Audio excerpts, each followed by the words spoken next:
আসসালামু আলাইকুম রহমতুল্লাহ। ইরান আন্তর্জাতিক প্রণালী হরমুজ প্রণালী, সেই হরমুজ প্রণালী নিয়ে আজ 3 দিন খুব আপনার আটকে করেছিল। আপনার জাহাজ আটকে দিচ্ছে, তেলবাহী ট্যাঙ্কার জাহাজ সেগুলোকে আটকে দিচ্ছে। সর্বশেষ সাইপ্রাসের একটি জাহাজে তারা হামলা চালায়।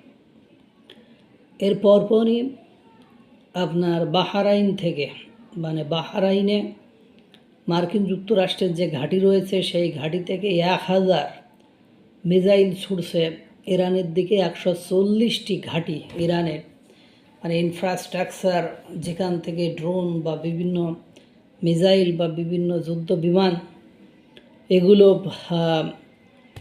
ছড়ে মধ্যপ্রাচ্যের অন্যান্য কুয়েত, কাতার, সংযুক্ত আরব আমিরাত এই দেশগুলোতে সেই 140টি ঘাঁটি তছনছ করে দিয়েছে।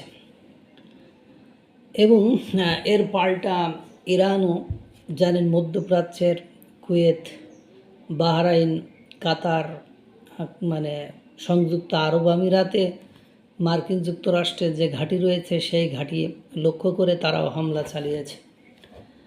এবং ইরানের যে ক্ষতি হলো, এই ক্ষতি অপূরণীয়। এটা সহজে কারণ ইরানের এই মুহূর্তে অর্থনৈতিক যে পরিস্থিতি, তাতে এই ক্ষতি কাটিয়ে ওঠা অত্যন্ত জটিল, কঠিন এবং দুর্বোধ্য। তার চেয়ে বড় যে ঘটনা ঘটেছে, ইসরায়েল লেবাননে হামলা চালিয়েছে সবচেয়ে ঐতিহ্যবাহী ওয়ার্ল্ড হেরিটেজ সাইটে। লেবাননের যে ঐতিহাসিক ওয়ার্ল্ড হেরিটেজ সাইট রয়েছে সেখানে হামলা চালিয়েছে। সেখানে হামলা চালিয়ে 4220 জন সেই হামলায় নিহত হয়েছে এবং 12,250 জনের অধিক আপনার আহত হয়েছে। এখন 4250 জন যদি অফিসিয়াল হিসাবে লেবানন থেকে পাওয়া যায়, তাহলে সত্যিকার অর্থে কতজন মারা গিয়েছে। লেবানন থেকে অফিসিয়ালি জানানো হয়েছে 4250 জন মারা গেছে। এমন বিধ্বংসী হামলা চালিয়েছে। আন্তর্জাতিক মহলকে লেবানন অনুরোধ করেছে যাতে করে তাদের পাশে অন্যান্য রাষ্ট্র দাঁড়ায়।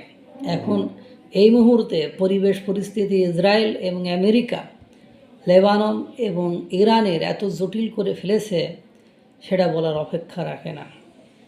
এখন ইরান হরমুজ প্রণালী বন্ধ করে দেওয়ার ফলে অনেকের তেল সংকট শুরু হচ্ছে।